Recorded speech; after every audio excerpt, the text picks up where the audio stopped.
Hello friends, അപ്പോൾ ഇന്ന് ഞാൻ ഒരു ലഞ്ച് ബോക്സ് റെസിപ്പിയുമായിട്ടാണ് വന്നിരിക്കുന്നത്. ആദ്യം കുറച്ച് ചെമ്മീനിലേക്ക് കുറച്ച് ഉപ്പും മഞ്ഞളും പിന്നെ സോയാ സോസും ചേർത്തിട്ട് കുറച്ച് ഓയിലിൽ ഒന്ന് ഫ്രൈ ചെയ്തെടുക്കണം.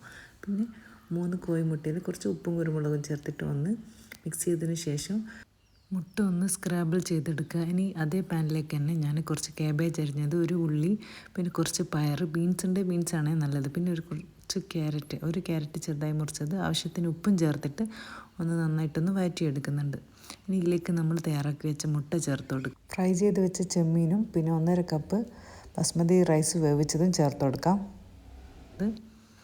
ഇനി ഇതിലേക്ക് കുറച്ച് കുരുമുളക് പൊടിയും കുറച്ച് സോയാ സോസും അതുപോലെ ടൊമാറ്റോ കെച്ചപ്പും ചേർത്തിട്ട് നന്നായിട്ടൊന്ന് മിക്സ് ചെയ്തെടുത്ത് കഴിഞ്ഞാൽ അടിപൊളി ഫ്രൈഡ് റൈസ് റെഡി ആയിട്ടുണ്ട്. അപ്പോൾ ഇന്ന് കുട്ടിക്ക് ലഞ്ച് ബോക്സിൽ ഇതാണ് വെച്ച് കൊടുക്കുന്നത്.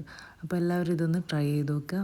1.5 കപ്പ് ബസ്മതി റൈസ് ഞാൻ 20 മിനിറ്റ് ഒന്ന് സോക്ക് ചെയ്തതിന് ശേഷം വേവിച്ചിട്ട് ഫ്രിഡ്ജിൽ തലേന്ന് രാത്രി തന്നെ എടുത്ത് വെച്ചതാണ്. അതുകൊണ്ട് രാവിലെ വേഗം തന്നെ നമുക്ക് ഫ്രൈഡ് റൈസ് ഉണ്ടാക്കിയെടുക്കാൻ പറ്റും. അപ്പോൾ എല്ലാവരും ഇതൊന്ന് ട്രൈ ചെയ്ത് നോക്കുക. വീഡിയോ ഇഷ്ടപ്പെട്ടാൽ ലൈക്ക് ചെയ്യുക. Okay, by.